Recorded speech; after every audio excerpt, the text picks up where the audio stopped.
Capítulo 17. Formação dos médiuns. Desenvolvimento da mediunidade. Mudança da caligrafia. Perda e suspensão da mediunidade. Desenvolvimento da mediunidade. 200.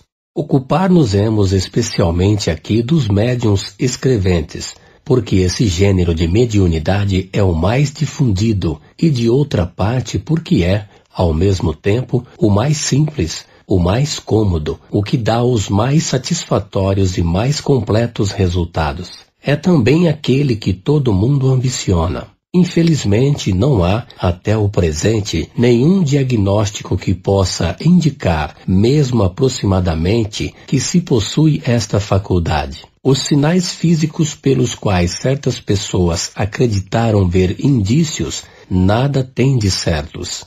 Ela se encontra nas crianças e nos velhos, entre os homens e as mulheres, quaisquer que sejam o temperamento, o estado de saúde, o grau do desenvolvimento intelectual e moral. Não há senão um meio para lhe constatar a existência, que é o de experimentar.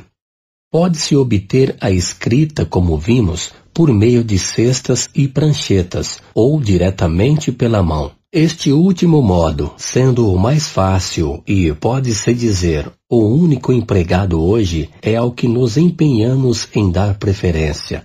O procedimento é o mais simples. Consiste tão unicamente em tomar um lápis e um papel e se colocar na posição de uma pessoa que escreve, sem outra preparação. Mas, para que se tenha sucesso, várias recomendações são indispensáveis. 201. Como disposição material, recomendamos evitar tudo o que possa embaraçar o livre movimento da mão. É mesmo preferível que esta não repouse inteiramente sobre o papel. A ponta do lápis deve apoiar o suficiente para traçar, mas não o bastante para sofrer resistência. Todas essas precauções tornam-se inúteis uma vez que se conseguiu escrever correntemente, porque, então, nenhum obstáculo poderia deter. Estas não são senão as preliminares do aprendiz. 202. É indiferente servir-se da caneta ou do lápis.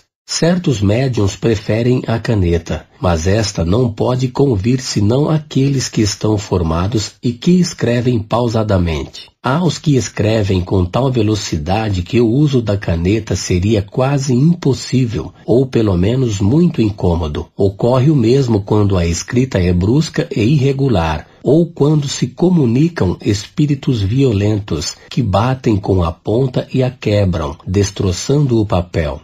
203. O desejo de todo médium aspirante, naturalmente, é o de poder se comunicar com o espírito das pessoas que lhe são caras, mas deve moderar sua impaciência, porque a comunicação com um espírito determinado, frequentemente, oferece dificuldades materiais que a tornam impossível para o principiante. Para que um espírito possa se comunicar, é necessário, entre ele e o médium, relacionamento fluídico que não se estabelece sempre instantaneamente. Não é senão à medida que a faculdade se desenvolve que o médium adquire, pouco a pouco, a aptidão necessária para entrar em relação com o primeiro espírito que chegue. Pode ocorrer, pois, que aquele com quem se quer comunicar não esteja em condições propícias para fazê-lo, malgrado sua presença, como pode ocorrer também que não tenha nem a possibilidade, nem a permissão de se entregar ao apelo que lhe é feito. Por isso convém, no início, não se obstinar em chamar um espírito determinado, com exclusão de todos os outros, porque ocorre frequentemente que não seja com este que as relações fluídicas se estabeleçam com mais facilidade, qualquer que seja a simpatia que se tem por ele. Antes, pois, de pensar em obter comunicações de tal ou tal espírito, é preciso dedicar-se ao desenvolvimento da faculdade, e para isso é preciso fazer uma chamada geral e se dirigir, sobretudo, ao seu anjo guardião. Não há aqui fórmula sacramental. Quem pretender oferecer uma pode, ousadamente, ser taxado de charlatanice, porque, para os espíritos, a fórmula não é nada. Todavia, a evocação deve sempre ser feita em nome de Deus. Poder-se-á fazê-la nos termos seguintes ou equivalentes. Peço a Deus Todo-Poderoso permitir a um bom espírito se comunicar comigo e me fazer escrever. Peço também ao meu anjo guardião dignar-se a assistir-me e afastar os maus espíritos. Espera-se então que um espírito se manifeste fazendo escrever alguma coisa. Pode ser que esse seja o que se deseja, como pode ser também que seja um espírito desconhecido ou o anjo guardião, mas, em todos os casos, geralmente se faz conhecer escrevendo seu nome. Mas, então, se apresenta a questão da identidade, uma das que requerem maior experiência, porque são poucos os iniciantes que não estejam expostos a serem enganados. Nós a trataremos mais adiante em um capítulo especial. Quando se quer evocar espíritos determinados, é muito essencial, ao começar, dirigir-se àqueles que se sabe serem simpáticos e que podem ter um motivo para virem, como os parentes ou os amigos. Nesse caso, a evocação pode ser assim formulada: em nome de Deus Todo-Poderoso, peço ao Espírito de tal que se comunique comigo. Ou então, peço a Deus Todo-Poderoso permitir ao Espírito de tal comunicar-se comigo. Ou qualquer outra fórmula respondendo ao mesmo pensamento. Não é menos necessário que as primeiras perguntas sejam concebidas de tal forma que a resposta seja simplesmente sim ou não. Como, por exemplo, estás aí? Queres responder-me? Podes me fazer escrever? Etc. Mais tarde, esta precaução se torna inútil. Não se trata, no começo, senão de uma relação a estabelecer. O essencial é que a pergunta não seja fútil, que não trate de coisas de interesse privado e, sobretudo, que seja a expressão de um sentimento benevolente e simpático para o espírito a quem se dirige. Ouvir mais adiante o capítulo especial sobre as evocações.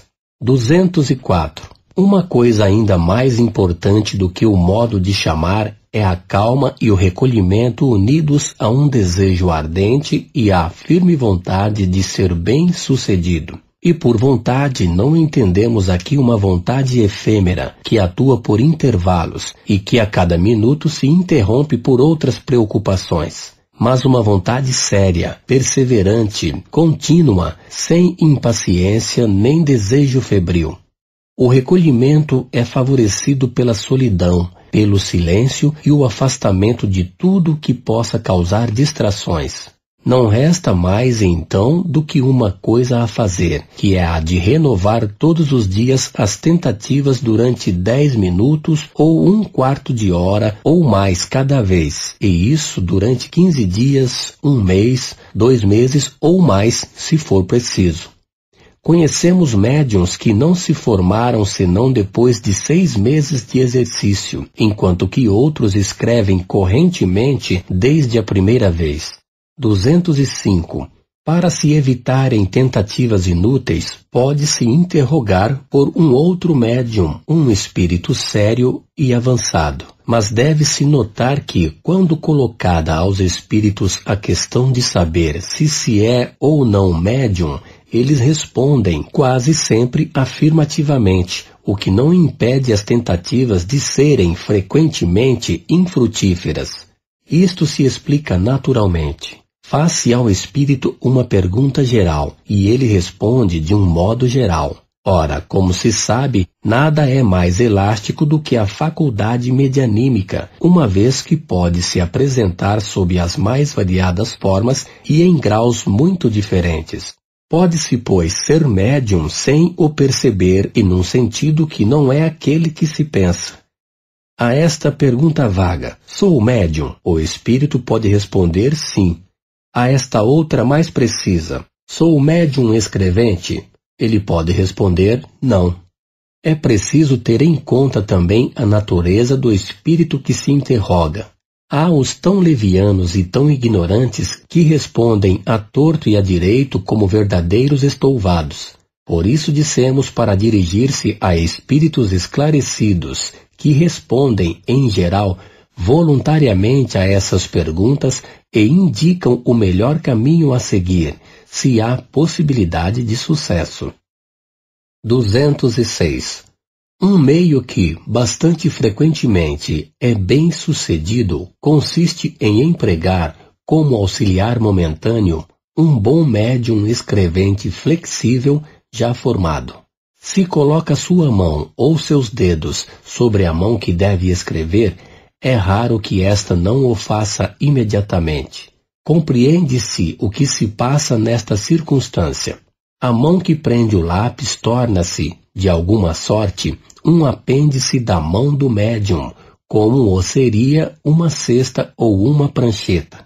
Mas isso não impede este exercício de ser muito útil quando se puder empregá-lo naquilo que, frequente e regularmente repetido, ajuda a superar o obstáculo material e provoca o desenvolvimento da faculdade.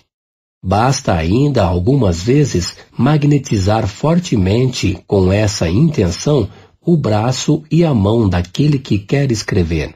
Frequentemente mesmo, o magnetizador se limita a colocar sua mão sobre a espádua e ouvimos escrever prontamente sob essa influência.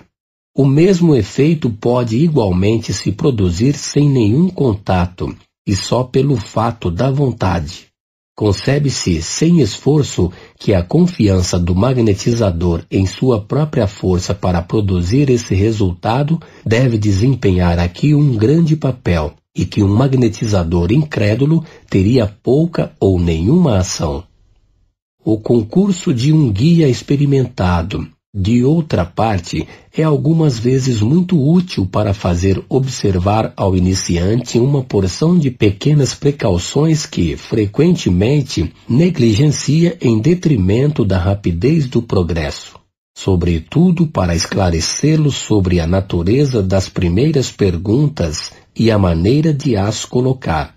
Seu papel é o de um professor, o qual se dispensa quando se está bastante hábil. 207. Um outro meio que pode também contribuir poderosamente para o desenvolvimento da faculdade consiste em reunir um certo número de pessoas, todas animadas do mesmo desejo e pela identidade de intenções. Aí, simultaneamente, em um silêncio absoluto e com um religioso recolhimento, ensaiem escrever fazendo, cada uma, evocação de seu anjo guardião ou de um espírito simpático qualquer. Uma delas pode igualmente fazer, sem designação especial e por todos os membros da reunião, uma evocação geral aos bons espíritos, dizendo, por exemplo, em nome de Deus Todo-Poderoso, pedimos aos bons espíritos dignarem-se comunicar pelas pessoas aqui presentes. Raramente entre elas não há as que dão prontamente sinais de mediunidade ou mesmo escrevam correntemente em pouco tempo. Compreende-se facilmente o que se passa nestas circunstâncias. As pessoas, unidas por uma identidade de intenções, formam um todo coletivo, onde a força e a sensibilidade se encontram aumentadas por uma espécie de influência magnética que ajuda o desenvolvimento da faculdade. Entre os espíritos atraídos por esse concurso de vontades, há os que encontram, nos assistentes, o instrumento que lhes convém. Se não é um, será outro, e eles os aproveitam. Este meio deve, sobretudo, ser empregado nos grupos espíritas que tenham falta de médiuns ou que não os tenham em número suficiente. 208. Tem-se procurado procedimentos para a formação de médiuns, como se procuraram diagnósticos. Mas até o presente não os conhecemos mais eficazes do que aqueles que indicamos. Na persuasão de que o obstáculo ao desenvolvimento da faculdade é uma resistência toda material, certas pessoas pretendem vencê-las por uma espécie de ginástica quase deslocante do braço e da cabeça. Não descrevemos esse procedimento que nos chega do outro lado do Atlântico, não somente porque não temos nenhuma prova de sua eficácia, mas pela convicção que temos de que pode oferecer perigo para as compleições delicadas pelo abalo do sistema nervoso.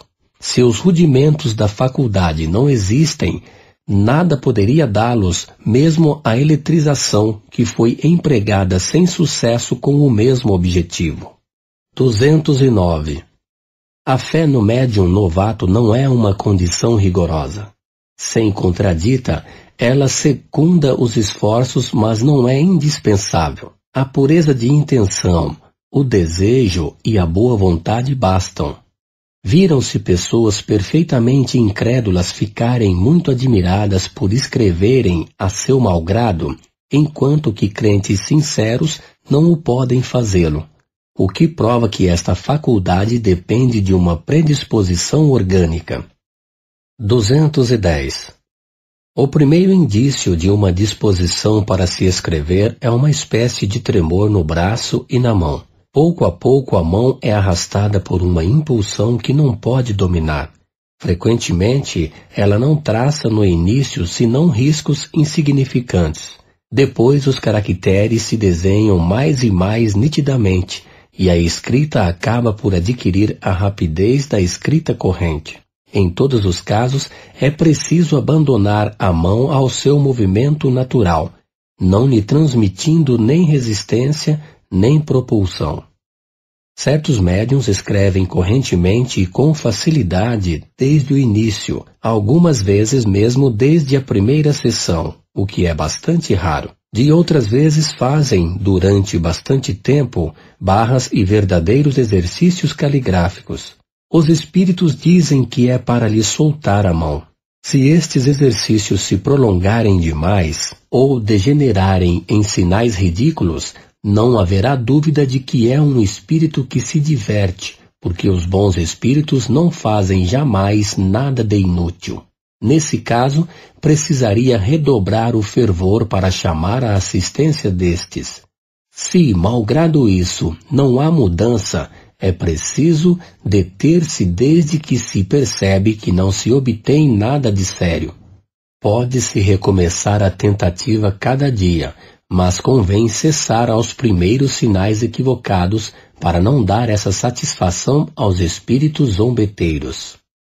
A estas observações, um espírito adicionou: há médiuns cuja faculdade não pode ir além desses sinais. Quando ao cabo de alguns meses não obtém senão coisas insignificantes, sim ou não, ou letras sem continuidade, é inútil persistir em gastar papel em pura perda.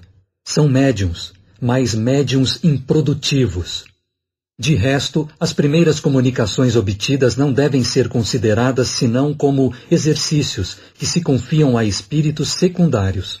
Por isso, não é preciso lhes atribuir senão uma medíocre importância, em razão dos espíritos que, por assim dizer, são empregados como mestres de escrita para desbastarem o médium iniciante. Porque não acrediteis que sejam jamais os espíritos elevados que levam o médium a fazer esses exercícios preparatórios. Somente ocorre que, se o médium não tem um objetivo sério, esses espíritos permanecem e se ligam a ele. Quase todos os médiuns passaram por esse crisol para se desenvolverem. Cabe a eles fazerem o que for preciso para conseguirem a simpatia dos espíritos verdadeiramente superiores. 211. O escolho da maioria dos médiuns iniciantes é ter relações com espíritos inferiores, e devem se considerar felizes quando não o sejam senão espíritos levianos. Toda a sua atenção deve tender a não lhes deixar tomar pé, porque uma vez ancorados, não é sempre fácil desembaraçar-se deles. É um ponto tão capital, sobretudo no início, que sem as precauções necessárias pode-se perder o fruto das mais belas faculdades.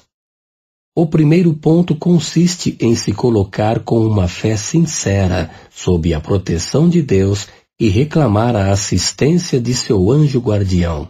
Este é sempre bom, ao passo que os espíritos familiares, simpatizantes com as boas ou as más qualidades do médium, podem ser levianos ou mesmo maus. O segundo ponto é o se dedicar com um cuidado escrupuloso a reconhecer, por todos os indícios fornecidos pela experiência, a natureza dos primeiros espíritos que se comunicam e dos quais é sempre prudente se defender. Se esses indícios são suspeitos, é preciso fazer um apelo fervoroso ao seu anjo guardião e repelir com todas as suas forças os maus espíritos, provando-lhes que não se engana a fim de desencorajá-los. Por isso, o estudo preliminar da teoria é indispensável se se querem evitar os inconvenientes inseparáveis da inexperiência. Encontrar-se-ão sobre este assunto instruções muito desenvolvidas nos capítulos da obsessão e da identidade dos espíritos. Limitar-nos-emos a dizer aqui que, além da linguagem, podem-se considerar como provas infalíveis da inferioridade dos espíritos todos os sinais, figuras, emblemas inúteis ou pueris. Toda escrita bizarra, truncada, torcida, de dimensões exageradas ou afetando formas ridículas e inusitadas. A escrita pode ser muito má, pouco legível mesmo, o que se deve mais ao médium do que ao espírito, sem ter nada de insólita. Vimos médiuns de tal modo enganados que mediam a superioridade dos espíritos pela dimensão dos caracteres, dando uma grande importância às letras moldadas, como os caracteres de imprensa, puerilidade evidentemente incompatível com uma superioridade real. 212. Se é importante não cair o médium, sem o querer, na dependência dos maus espíritos, ou é ainda mais não fazê-lo voluntariamente, e não é preciso senão um desejo imoderado de escrever, crendo que é indiferente se dirigir ao primeiro que chegue, salvo se dele se possa desembaraçar mais tarde, se não convém mais, porque não se pede impunemente assistência para o que seja a um mau espírito, que pode fazer pagar caro seus serviços. Algumas pessoas, impacientes em verem se desenvolver nelas a faculdade mediúnica muito lenta na sua opinião, tiveram a ideia de evocar em sua ajuda um espírito qualquer, mesmo que fosse mau, contando despedi-lo em seguida. Vários foram servidos como queriam e escreveram imediatamente. Mas o espírito, não se importando de ter sido tomado na pior hipótese, foi menos dócil para ir-se do que para vir.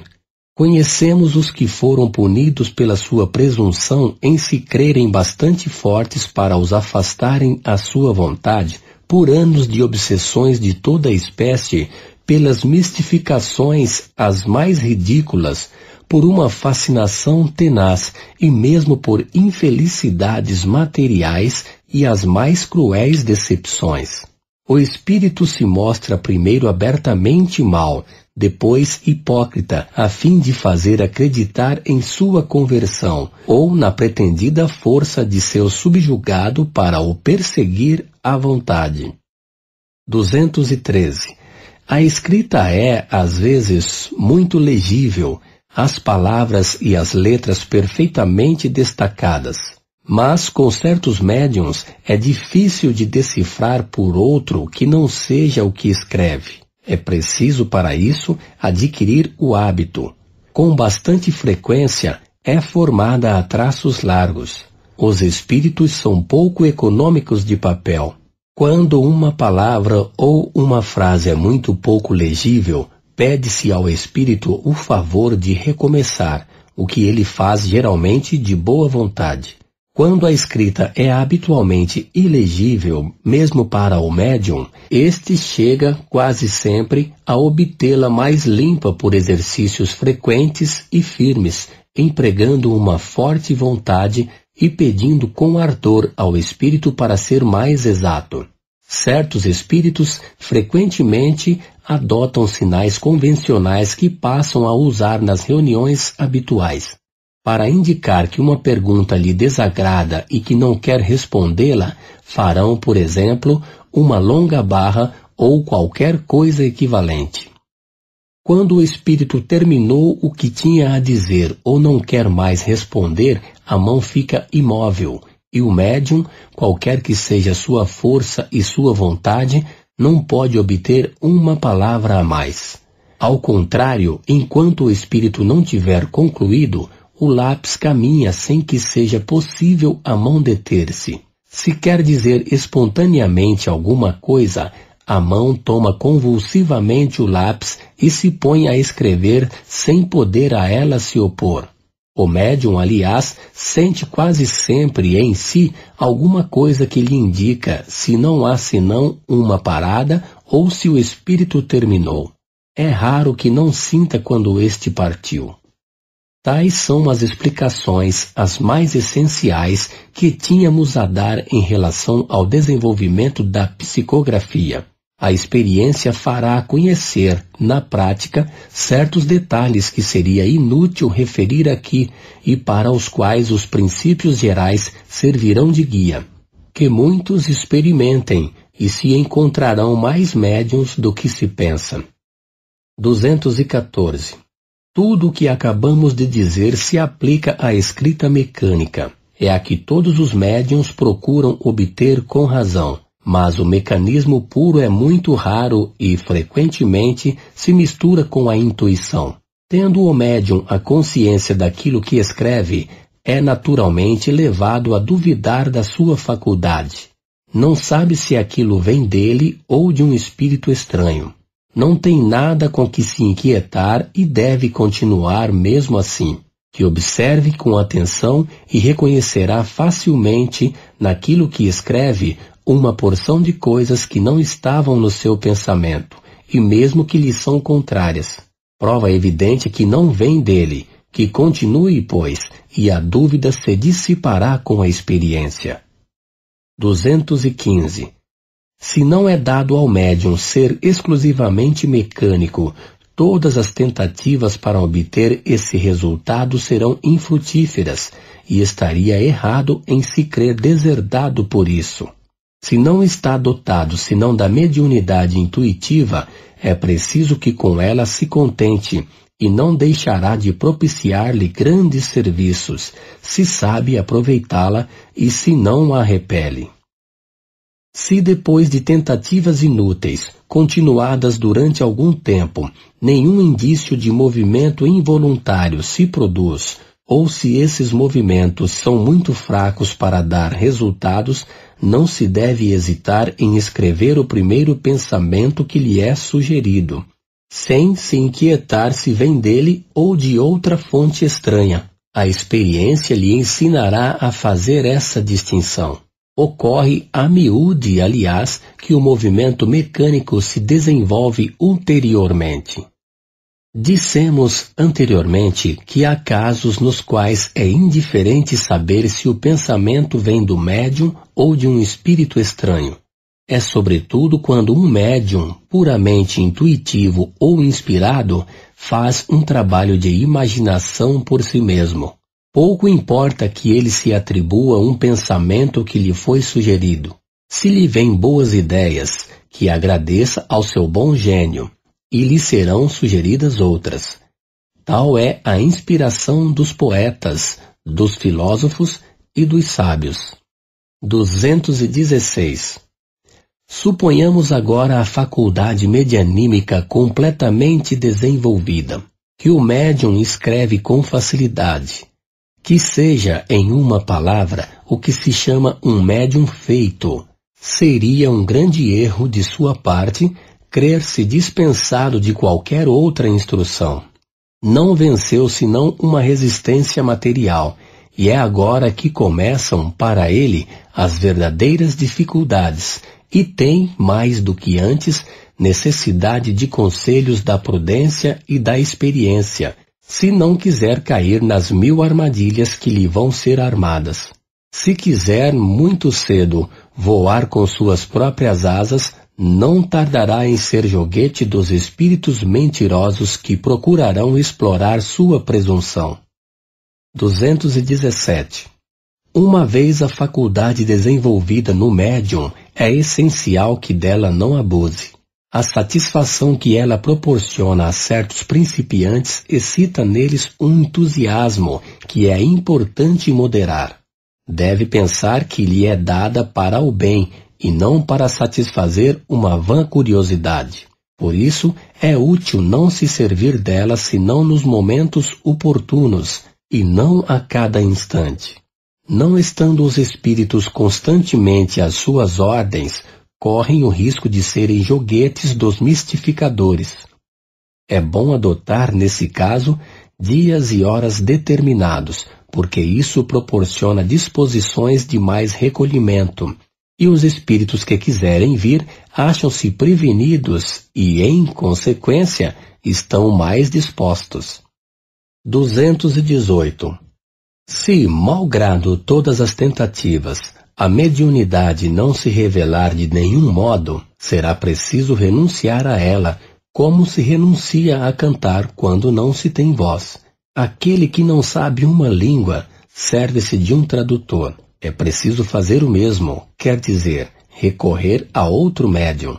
Na falta de médium, não é preciso crer-se privado da assistência dos espíritos. A mediunidade é, para eles, um meio de se expressarem, mas não um meio exclusivo de atração. Os que se nos afeiçoam estão ao nosso lado, sejamos ou não médiuns. Um pai não abandona um filho por ser este surdo e cego, e não poder vê-lo nem ouvi-lo. Cerca-o com sua solicitude como o fazem os bons espíritos conosco. Se não podem nos transmitir materialmente seu pensamento, vêm em nossa ajuda pela inspiração. Mudança de caligrafia. 219. Um fenômeno muito comum nos médiuns escreventes é a mudança de caligrafia segundo